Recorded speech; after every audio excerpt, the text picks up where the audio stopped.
ನಮಸ್ತೆ, welcome my YouTube channel Vidya Sadanand Kannada vlogs. ಇಲ್ಲಿ ಬೆಳಗಿನ ಎಲ್ಲ ಕೆಲಸ ಮಾಡಿಕೊಂಡು ಬೆಳಗ್ಗೆ ನಾಷ್ಟಕ್ಕೆ ರೊಟ್ಟಿ ಮಾಡೋಣ ಅಂದು ರೆಡಿ ಮಾಡ್ಕೊಳ್ತಾ ಇದ್ದೆ. ನಾನು ರಾತ್ರಿನೇ ಮೆಂತ್ಯ ಕಾಳನ್ನ ನೆನೆ ಇಟ್ಟಿದ್ದೆ, ಮೆಂತ್ಯ ಚಟ್ನಿ ಮಾಡ್ಕೊಳೋಣ ಅಂದು.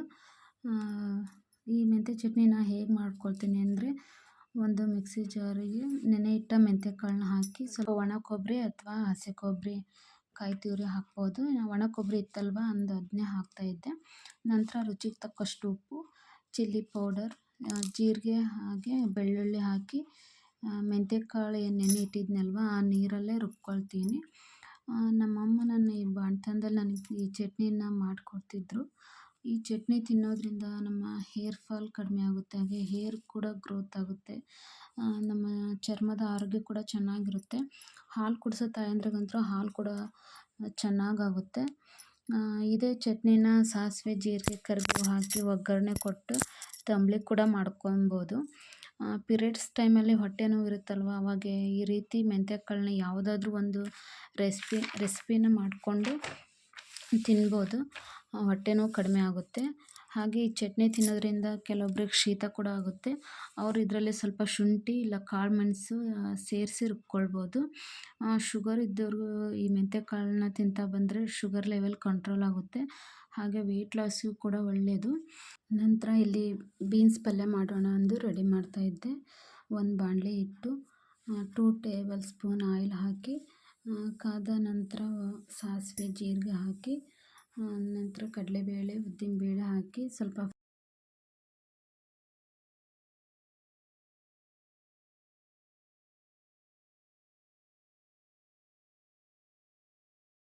ಮೊದಲೇ ನಾನು ಕುಕ್ಕರಲ್ಲಿ ಬೀನ್ಸ್ ಬೇಯಿಸಿಟ್ಕೊಂಡಿದ್ದೆ, ಬೇಗ ಆಗುತ್ತೆ ಅಂದು. ಏನಾದರೂ ಟೈಮ್ ಇದ್ದರೆ ಹುರಿದು ಕೂಡ ಮಾಡ್ತೀನಿ. ಹಾಗೆ ಮಸಾಲೆ ಕೂಡ ಹಾಕ್ತೀನಿ, ಏನಂದರೆ ಕೊಬ್ಬರಿ, ಹಸಿಮೆಣ್ಸಿನ್ಕಾಯಿ ಎಲ್ಲ ರುಬ್ಬಿ ಹಾಕ್ತೀನಿ. ಏನಾದರೂ ಟೈಮ್ ಸಾಕಾಗಲ್ಲ ಅಂದರೆ ಈ ರೀತಿ ಕೂಡ ಮಾಡ್ಕೊಳ್ತೀನಿ. ನಂತರ ಬೀನ್ಸ್ ಎಲ್ಲ ಕಂದು ಬಣ್ಣ ಬರೋವರೆಗೂ ಫ್ರೈ ಮಾಡಿಕೊಂಡೆ. ನಂತರ ಜಜ್ಜಿದ ಶುಂಠಿ ಹಾಗೆ ಬೆಳ್ಳುಳ್ಳಿ ಹಾಕಿ ಅದನ್ನು ಸ್ವಲ್ಪ ಕೈ ಆಡಿಸ್ಕೊಂಡು ನಂತರ ಕರಿಬೇವು, ಈರುಳ್ಳಿ ಹಾಕಿ ಚಿಟಿಕೆ ಅರಿಶಿಣ ಫ್ರೈ ಮಾಡಿ, ಹಾಗೆ ನಂತರ ಒಂದು ಸಣ್ಣದಾಗಿ ಹೆಚ್ಚಿದ ಒಂದು ಟೊಮೆಟೊ ಹಾಕಿ ಸ್ವಲ್ಪ ಹೊತ್ತು ಫ್ರೈ ಎಲ್ಲ ಮಿಕ್ಸ್ ಮಾಡಿಕೊಂಡು ಮೇಲೆ ಕಾಯಿ ತುರಿ ಹಾಕಿ ಮತ್ತೆ ಎಲ್ಲ ಮಿಕ್ಸ್ ಮಾಡ್ತೀನಿ. ಕೊತ್ತಂಬರಿ ಸೊಪ್ಪು ಇರಲಿಲ್ಲ, ಹಾಗಾಗಿ ಹಾಕಿರಲಿಲ್ಲ.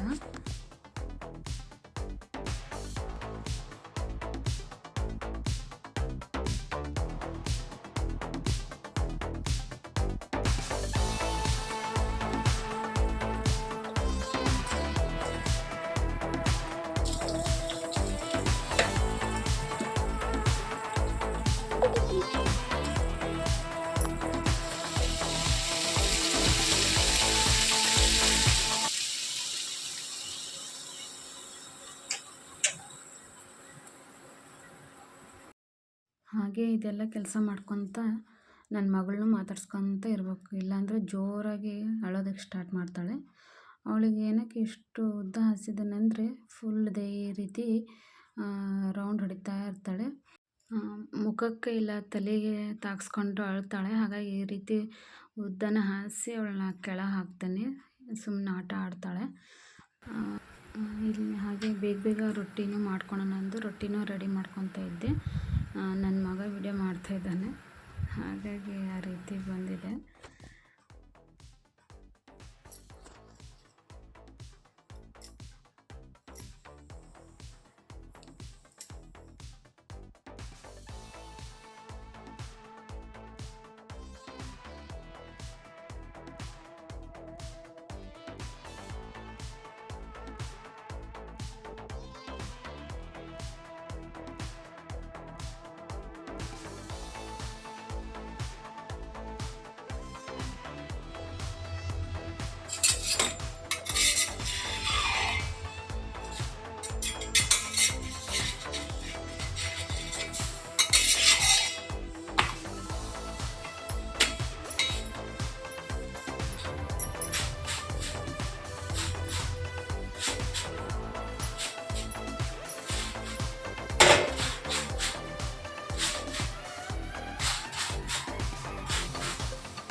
ಪ್ರತಿ ಬಾರಿನ ರೊಟ್ಟಿ ಬೇಯಿಸುವಾಗ ಹಂಚನ್ನು ಕ್ಲೀನಾಗಿ ಒರೆಸ್ಕೊಂಡು ಹಾಕೋದ್ರಿಂದ ರೊಟ್ಟಿ ನೀಟಾಗಿ ಬರ್ತವೆ.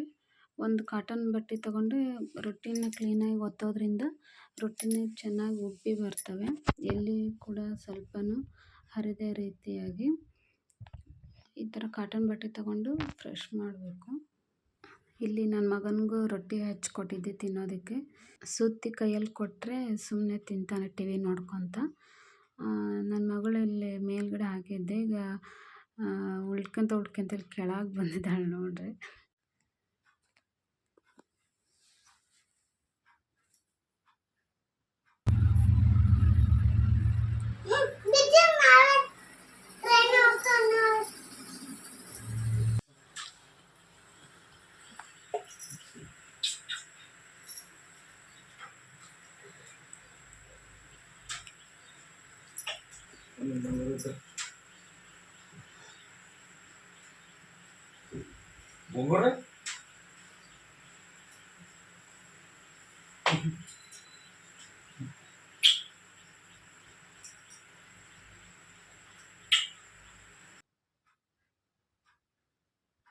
ಇಲ್ಲಿ ನಮ್ಮ ಮನೆಯವರು ಬಂದರು. ಮಗಳನ್ನ ಎತ್ಕೊಂಡು ಸ್ವಲ್ಪ ಹೊತ್ತು ಮುದ್ದಾಡಿದರು. ನಂತರ ಅವ್ರಿಗೂ ನಾನು ರೊಟ್ಟಿ ಹಾಕಿಕೊಟ್ಟು ನಾನು ತಿಂದೆ. ಬರ್ತಾ ಸ್ವಲ್ಪ ಹಣ್ಣು ತಂದಿದ್ದರು, ಎಲ್ಲ ಜೋಡಿಸಿಡ್ತಾ ಇದ್ದೆ. ಹಾಗೆ ವಿಡಿಯೋ ಇಷ್ಟ ಆದರೆ ಪ್ಲೀಸ್ ಒಂದು ಲೈಕ್ ಮಾಡಿ, ಶೇರ್ ಮಾಡಿ, ಕಮೆಂಟ್ ಮಾಡಿ, ಹಾಗೆ ಸಬ್ಸ್ಕ್ರೈಬ್ ಮಾಡಿ, ಬೆಲ್ ಬಟನ್ ಕ್ಲಿಕ್ ಮಾಡಿ ಆಲ್ ಅಂತ ಪ್ರೆಸ್ ಮಾಡಿದರೆ ನಾ ಹಾಕುವ ಪ್ರತಿಯೊಂದು ವಿಡಿಯೋದ ಫಸ್ಟ್ ನೋಟಿಫಿಕೇಷನ್ ನಿಮಗೆ ಫಸ್ಟ್ ಬರುತ್ತೆ. ಪ್ಲೀಸ್ ಎಲ್ಲರೂ ಸಪೋರ್ಟ್ ಮಾಡಿ. Thank you for the watching. Okay, bye, take care.